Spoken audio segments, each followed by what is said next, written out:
우리가 지난주에 기억하시겠지만은 가인과 아벨의 제사를 묵상했었죠.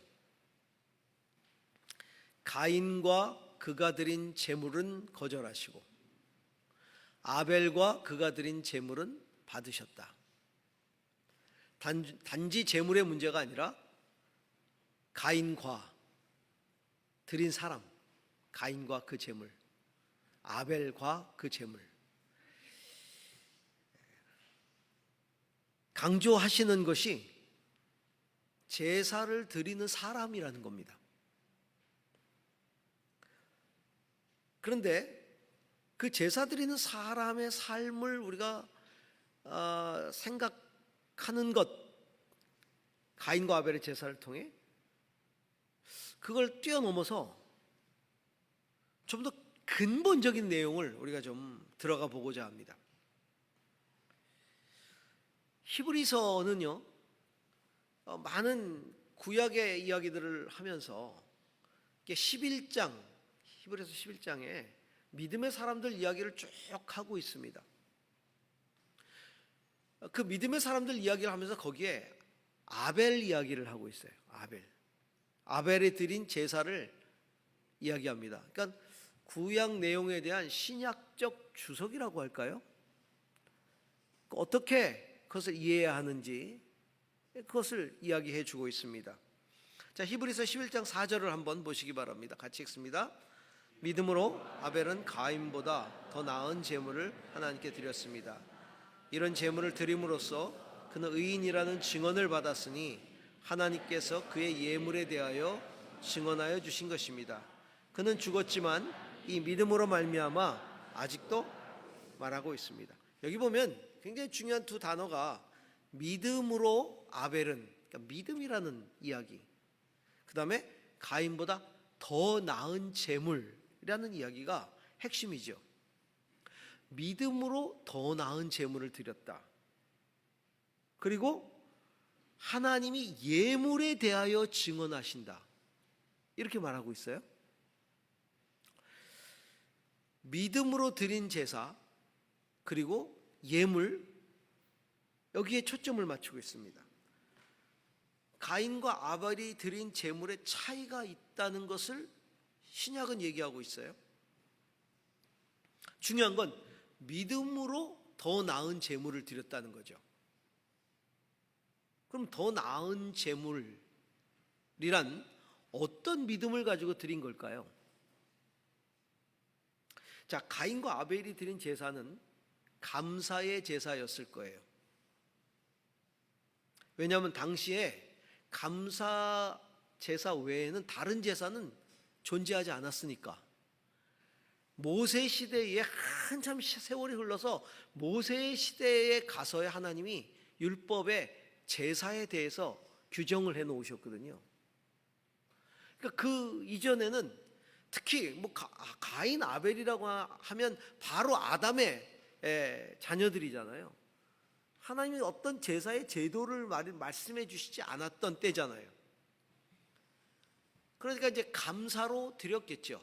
하나님 앞에 감사하는 제물을 드렸을 겁니다. 가인은 농부였어요. 그러니까 곡식을 드렸습니다. 아벨은 목축을 했죠. 양을 드렸어요. 지극히 당연한 겁니다. 농부가 곡식으로 감사하는 것, 그 다음에 목축을 하는 사람이 양으로 감사하는 것은 문제가 전혀 되지 않는 요소입니다.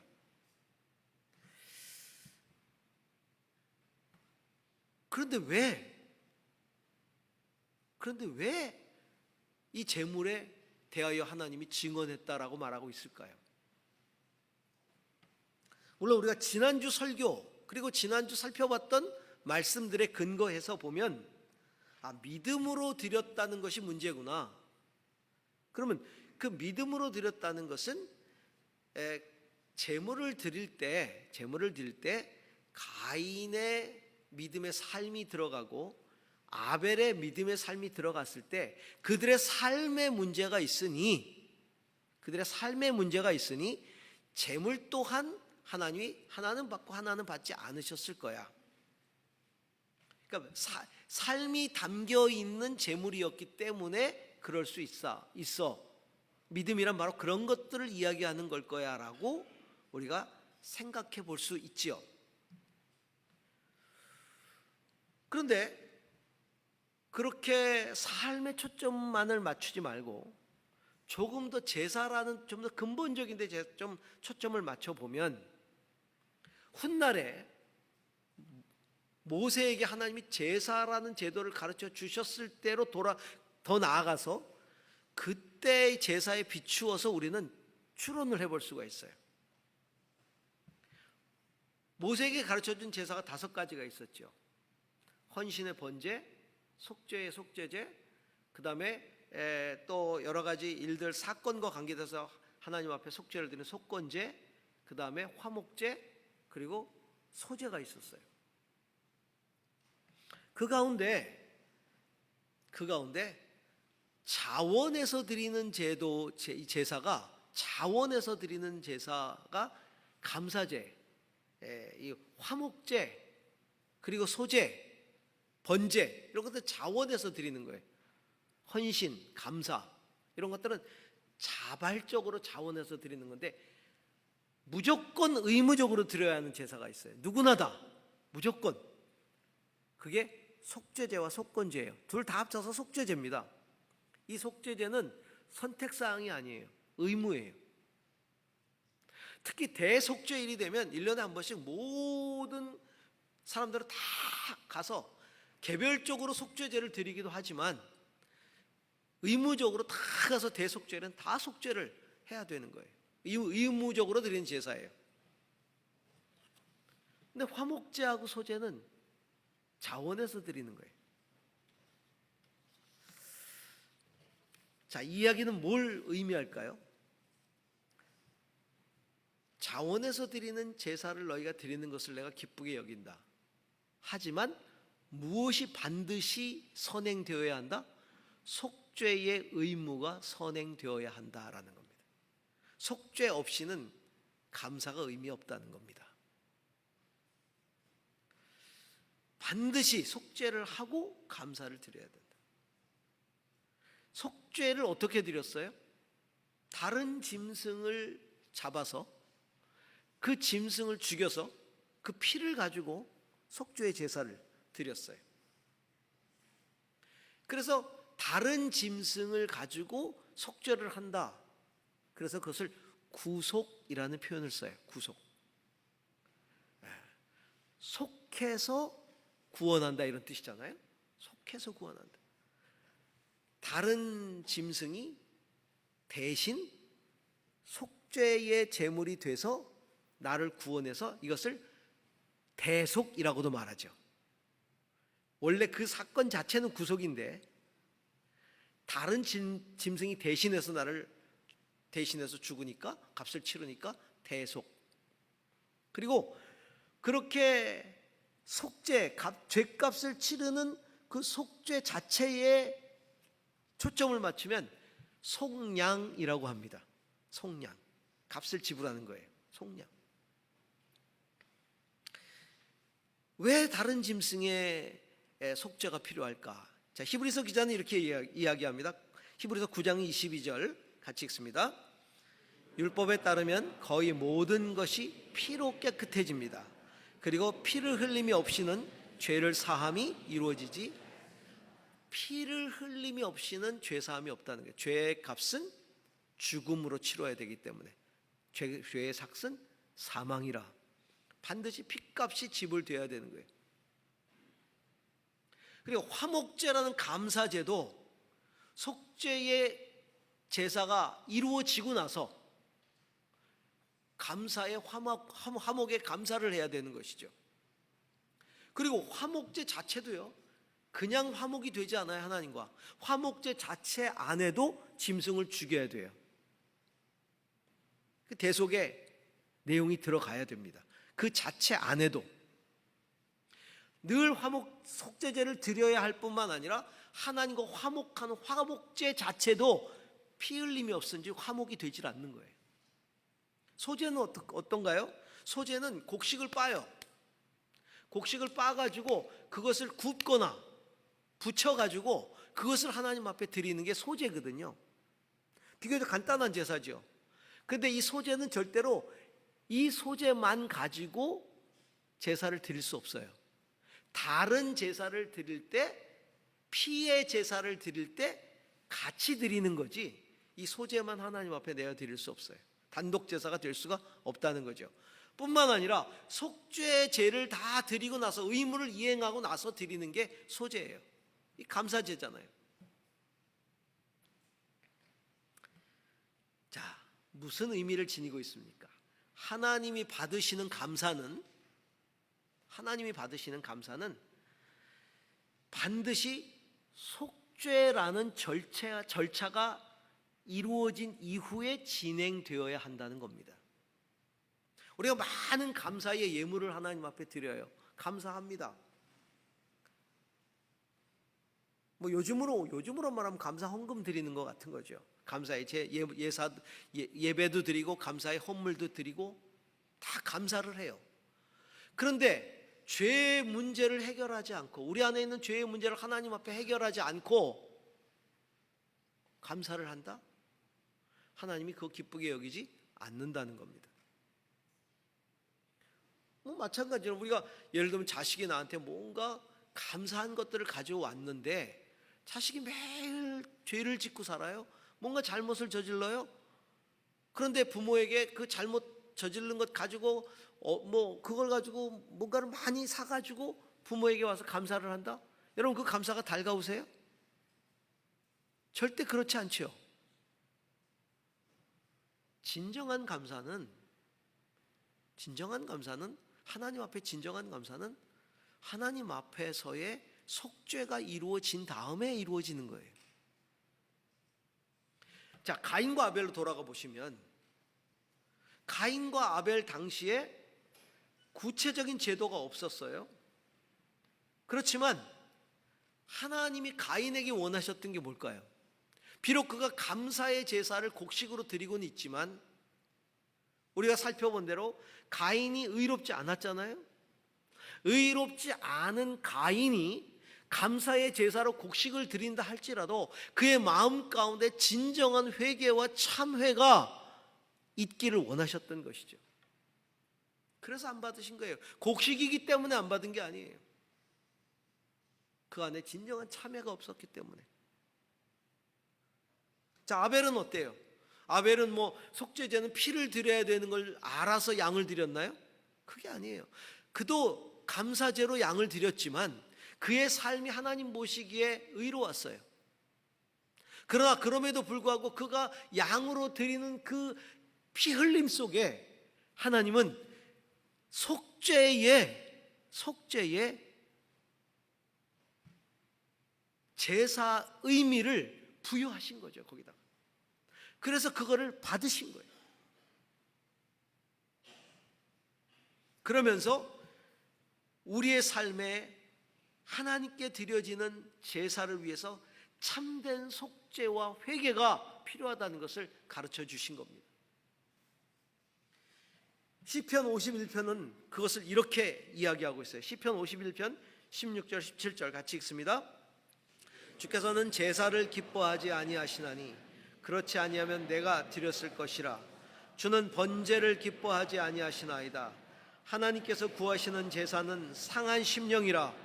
하나님이여, 상하고 통회하는 마음을 주께서 멸시하지 아니하시리이다. 아멘. 하나님은 설사 우리가 다 태워드리는 번제를 할지라도 상한 마음 없이, 통회하는 마음 없이 그냥 형식적으로 드리는 제사를 기뻐하시지 않는다는 겁니다. 하나님이 기뻐하시는 제사는 바로 죄 사함의 은혜, 다시 말하면 속죄의 은혜를 입고 드리는 감사,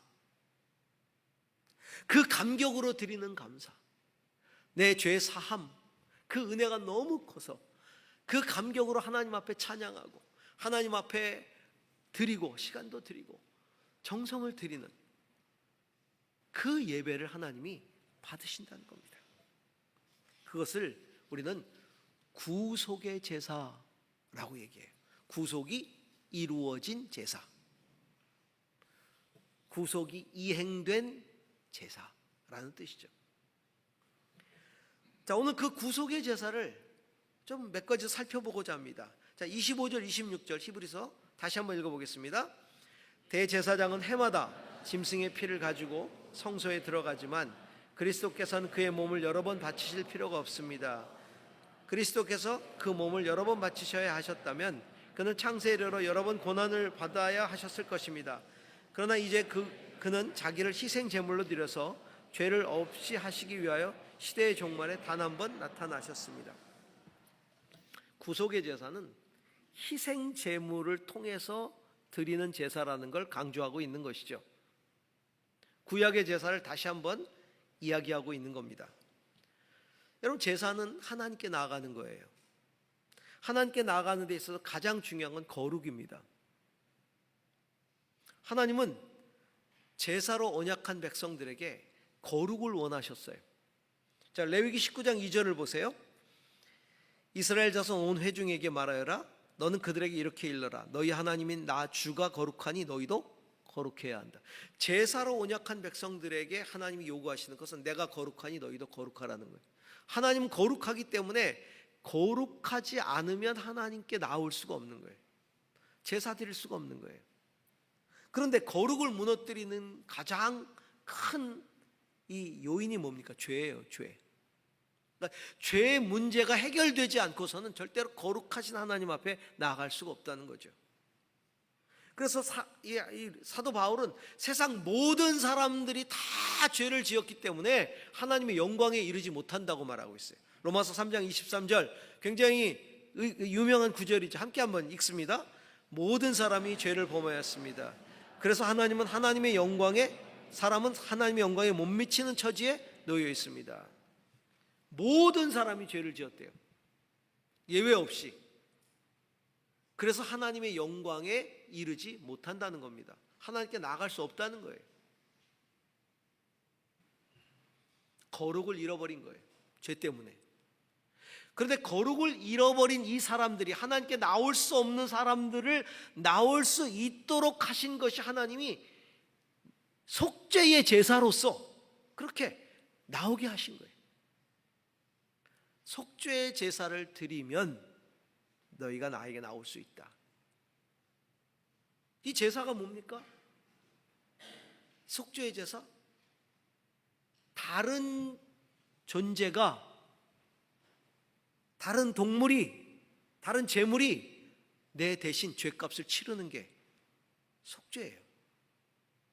죄의 삭슨 사망이기 때문에 그 값을 치르지 않고서는 하나님께 나갈 수가 없거든요.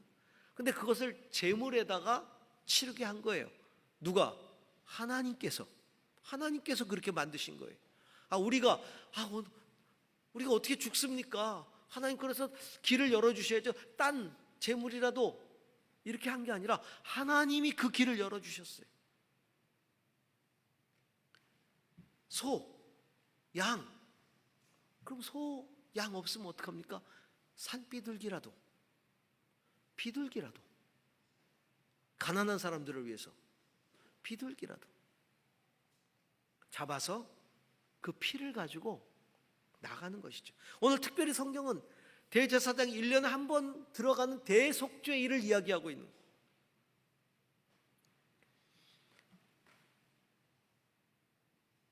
죄를 지은 사람은 그 재물을 가지고 제사장 앞에 나가요.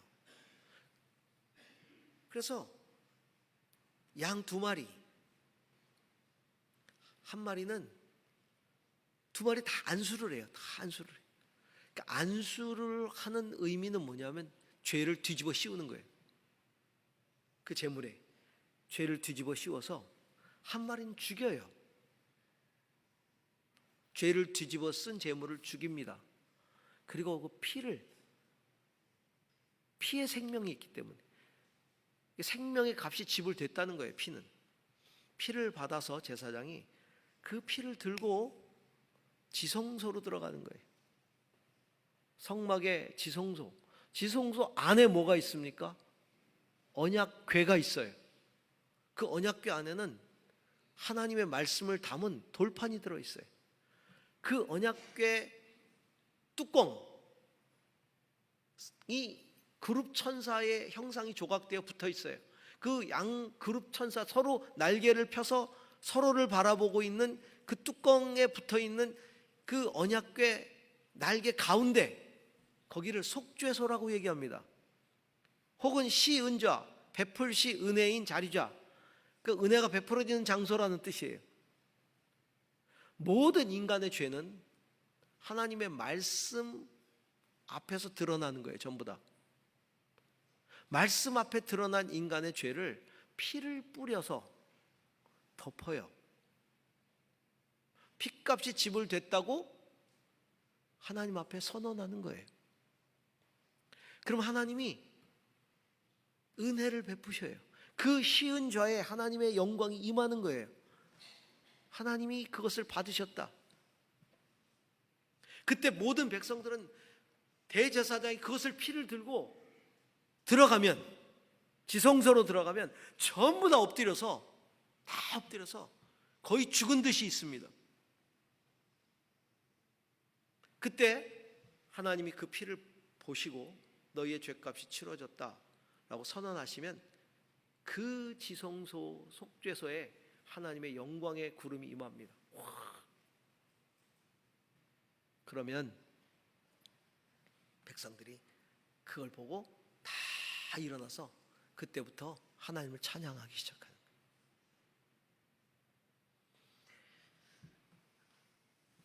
또 한 마리는 안수를 해서 광야로 내쫓아 보냅니다. 저 멀리. 그걸 아사셀 염소, 아사셀 양이라 그래요. 다 뒤집어 씌워서 다 광야로 쫓아내서 거기서 죽여요. 기록에 의하면 실제 이루어지는 것들을 기록한 그걸 보면 낭떠러지에 떨어뜨려 죽인다 이렇게 돼 있어요. 죄를 멀리 쫓아버리신다는 거예요. 내가 내 죄를 도말하겠다. 하나는 죄값을 받으셨다는 것이고, 하나는 내 죄를 이제는 멀리 쫓아버렸다는 거예요. 동이서에서 먼 것처럼 내 죄를 다 멀리 쫓아버렸다. 자, 그 대속제물을 바라볼 때 인간은 어떤 마음을 가져야 돼요? 이 제물이 내가 죽어야 하는데, 내가 죄값을 치러야 되는데, 아무 죄도 없는 이 양이, 이 염소가 내 대신 죄를 다 뒤집어 쓰고 이렇게 죽어가는구나 안타까워하면서 회개하고 참회하는 마음으로 엎드려 있어야 될 거 아닙니까? 눈물을 흘리면서 내 대신 죽는. 아니 요즘 보세요. 강아지 하나 키우면서도 얼마나 눈물 콧물 다 흘리고 난리도 아니잖아요. 자기가 사랑하는.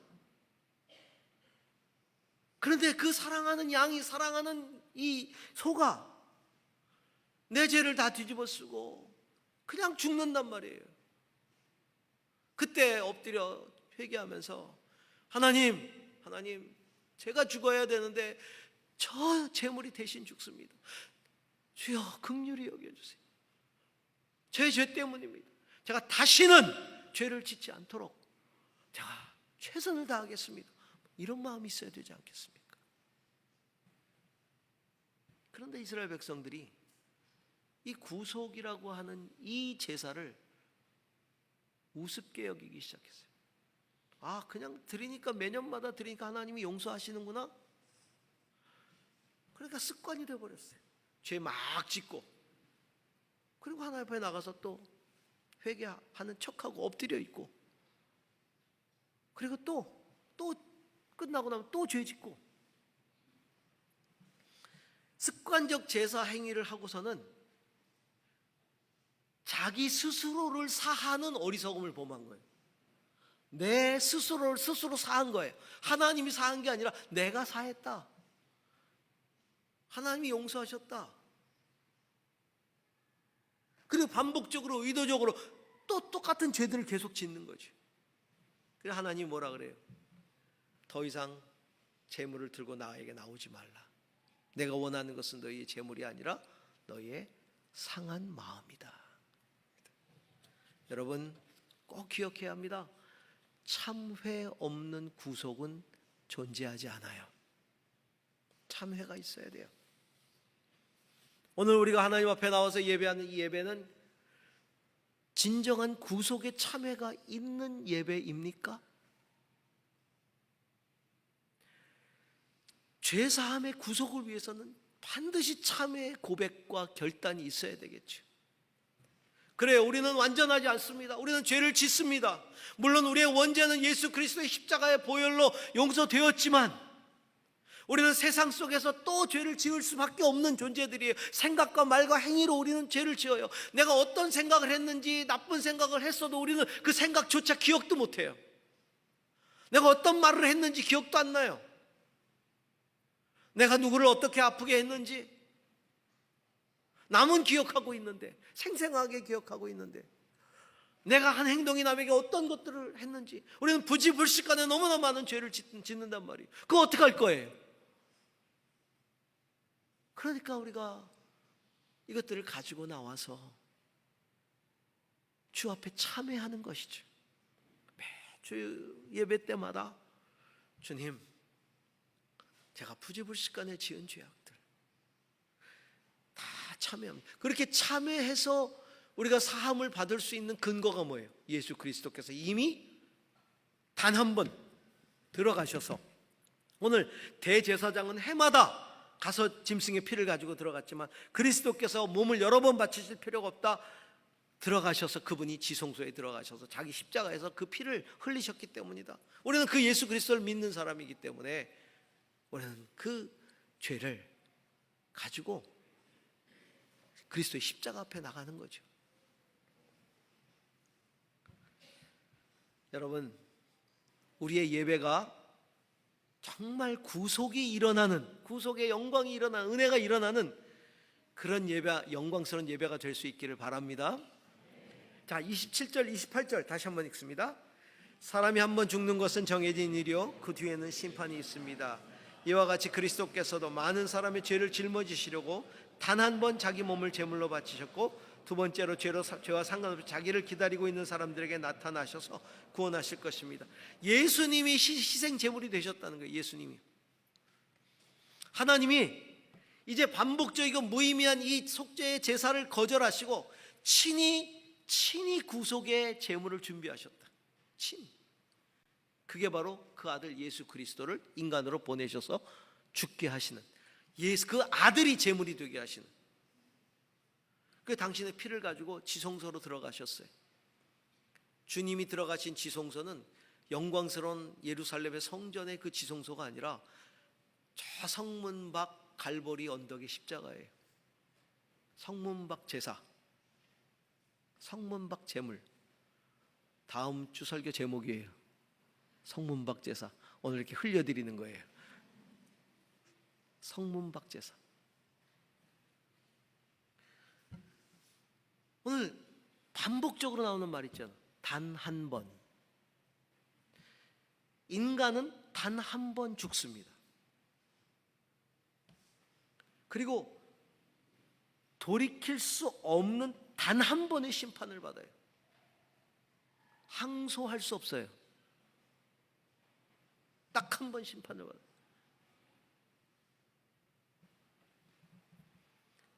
인간은 이 두려운 현실 속에 서 있는 존재들이에요. 우리 모두는 다 마찬가지. 우리는 단 한 번의 죽음을 맞게 됩니다.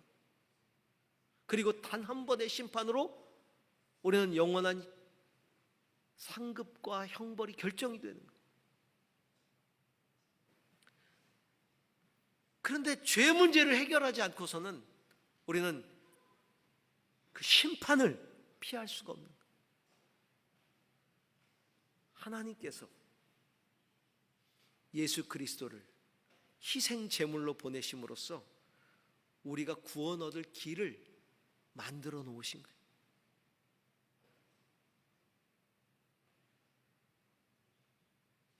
그렇기 때문에 예수 그리스도의 그 십자가의 구속을 믿고 죄사함을 얻지 않는 사람은 절대로 하나님 앞에 갈 수가 없어요. 심판을 면할 길이 없다는 거죠. 우리가 지금 여기 나와서 이렇게 믿음으로 예배를 드릴 수 있는 것도 예수님이 십자가에서 구속의 제사를 드렸기 때문에, 우리를 위해서, 저와 여러분을 위해서 우리는 그것을 믿고 이 예배를 드릴 수 있는 거예요. 하나님 앞에 나아갈 수 있는 거예요. 사도 바울은 그 아들 안에서 구속, 곧 죄 사함을 얻었다고 선포하고 있어요. 그 아들 안에서 구속, 그것은 바로 곧 죄 사함이다. 죄 사함이다. 한번 읽어볼까요? 우리는 그 아들 안에서 구속, 곧 죄 사함을 받았습니다. 할렐루야. 할렐루야. 그 아들 안에서 구속, 곧 죄 사함을 받은 거예요. 고대 사본에는 그의 피로 말미암아 이렇게 돼 있어요. 다른 사본에는. 자, 그러면 우리는 예수 그리스도께서 구속의 제사를 드린 것을 통해 어떻게 우리는 하나님 앞에 나아갈 수 있습니까? 히브리서 10장 19절 같이 읽습니다. 그러므로 형제자매 여러분, 우리는 예수의 피를 힘입어서 담대하게 지성소에 들어가게 되었습니다. 20절, 예수께서는 휘장을 뚫고 우리에게 새로운 살 길을 열어주셨습니다. 그런데 그 휘장은 그의 육체입니다. 아멘, 아멘. 자, 22절 같이 읽습니다. 그러니 우리는 확고한 믿음을 가지고 참된 마음으로 하나님께 나아갑시다. 우리는 마음에다 예수의 피를 뿌려서 죄책감에서 벗어나고 맑은 물로 몸을 깨끗하게 씻었습니다. 우리가 진정한 구속의 제사를 드리기 위해서는 마음에 예수의 피를 뿌려야 한다고 말하고 있어요. 참된 마음으로 하나님께 나아갑시다 하면서 우리 마음에다 예수의 피를 뿌렸다. 그래서 죄책감에서 벗어났다. 마음에 예수의 피를 뿌려. 구약의 피는 지성소에 가서 뿌렸죠. 이제 예수의 피는 어디다 뿌려요? 내 마음에 뿌리는 거예요. 예수의 피를 마음에 뿌리는 걸 믿음이라고 얘기해요. 여러분, 믿음이 뭐라고요? 피 뿌리는 거예요. 무슨 피? 나를 위해서, 나를 죄사하기 위해서 십자가에서 흘리신 예수 그리스도의 피를 뿌리는 거예요. 무엇으로? 믿음으로써. 주님께서 십자가에서 내 죄를 사하시기 위해서 그 피를 뿌려주신 것을 내가 믿습니다. 내가 믿습니다. 내가 받아들입니다. 그때 그 피가 뿌려지는 거예요. 피 뿌림을 얻기 위해 선택받은 성도들이라고 그랬어요. 믿음은 그 피를 뿌리는 거예요. 사랑하는 성도 여러분, 예수 그리스도의 이름으로 그 피 뿌림을 얻기를 주의 이름으로 축원합니다. 그 피 뿌리는 믿음을 가지고 우리는 죄책감에서 벗어나고, 우리 주일날 올 때마다 죄 문제를 들고 오시지요. 한 주간 죄를 안 지셨어요? 짓잖아요. 그거 어떻게 하실 거예요? 해결 안 하실 거예요? 다 와요. 가지고 와요. 가지고 와서는 어떻게 하실 거예요? 하나님 앞에 내려놔야 되잖아요. 그 내려놓는 것만 가지고 되지 않잖아요. 해결을 해야죠. 예수 그리스도의 보혈을 의지해서, 십자가를 의지해서, 주님 오늘도 갈보리 언덕에 주님의 십자가 밑에 저의 죄를 내려놓습니다. 생각과 말과 행위로 지은 많은 죄들, 기억조차 할 수 없는 많은 말들, 생각들 다 그리스도의 보혈 앞에 내려놓습니다. 주여, 당신의 피 묻은 손으로, 못 박히신 그 손으로 저를 만져주세요. 저를 정결케 해주세요. 깨끗게 해주세요. 주께서 제 죄를 다 사하셨음을 믿습니다. 그리고 기도할 때 주님께서 그 죄의 짐을 거두시는 거예요. 주님이 다 지셨기 때문에 가능한 거예요. 그리고 우리는 어떻게 해요? 정결함을 입어서 나가는 거예요. 죄책감에 사로잡히지 않고. 근데 죄의 짐 보따리를 들고 옵니다. 기도해요. 그리고 저 성전을 나갈 때 그 짐을 다 도로 다 싸요. 그리고 도로 가지고 나가요. 그럼 다음 주에는 더 무거워져요. 왜? 내가 벗어나지 않았기 때문에. 그래서 기도할 때 보면 지난주 거까지 또 다시 기도해요. 매주마다 반복이에요. 그럼 그 많은 짐을 어떻게 할 거예요? 예수 그리스도의 피뿌림을 통해서 죄책감에서 벗어나시고 사탄의 참소에 넘어가지 마시고, 사탄은 계속 참소하잖아요. 너 용서받지 못했어라고. 그러나 이미 씻어졌어. 그래서 주님이 기억조차 하지 않으신다. 오라 내게 와서 서로 변론하자. 너희 죄가 주홍 같을지라도 진홍 같을지라도 양털같이 휘어질 것이요 흰눈같이 희리라. 나 기억조차 하지 못하고 네 죄를 동이서에서 먹은 것처럼 던져버리겠다고 말씀하시잖아요.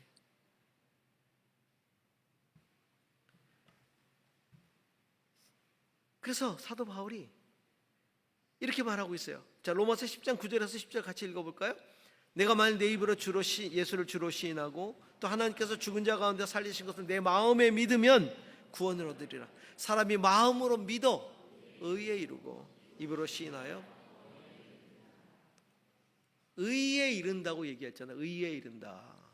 마음으로 믿어 의에 이른다. 의가 뭐예요? 죄 문제가 해결됐다는 거예요. 더 이상 죄인이 아닌 의인으로서 하나님이 인정하신다. 그렇기 때문에 구원에 이를 수 있는 거예요. 하나님이 의롭다 하지 않고 어떻게 우리를 구원하시겠어요? 내가 의로워서가 아니라 의롭다 여기시기 때문에 의로운 거예요. 할렐루야. 그래서 우리는 이제 예수의 피를 힘입어서 담대하게 지성소로 나아가는 거죠. 오늘 보니까 예수의 피를 힘입어서 담대하게 지성소로 들어가자. 그 지성소로 옛날에 대제사장밖에 들어갈 수 없는 그 지성소로 이제는 우리가 예수의 이름을 힘입어 담대하게 들어가는데, 그 지성소와 성소를 가로막고 있던 휘장을 예수님이 당신의 몸으로 찢으셨다. 십자가에서 당신의 몸을 찢으심으로써 그 안으로 들어갈 수 있는, 믿음으로 들어갈 수 있는 새롭고 살 길을 열어주셨다. 우리는 그 새로운 길, 살 길을 통해 하나님의 보좌 앞으로 나아가는 것이죠. 보혈을 지나 하나님 품으로, 보혈을 지나 아버지 품으로 날마다 나아가는 겁니다. 예배하는 모든 성도님들 확고한 믿음 가지고 예수의 피를 뿌려 죄책감에서 벗어나고 보혈을 지나서 아버지 품으로 나아갈 수 있기를 바랍니다. 그 존귀한 주 보혈이 나를 정결케 하시고 나를 거룩케 하셔서 거룩한 하나님 앞에 기쁨으로 늘 서게 할 것입니다. 기도하겠습니다. 하나님 감사합니다. 예수 그리스도의 보혈로 말미암아 구속의 제사를 드릴 수 있게 하셔서 감사합니다. 그 핏부림이 있기에 내게 참된 감사가 있고 참된 헌신이 있습니다. 주여, 그 예수 그리스도의 보혈을 통해서 그 보혈을 지나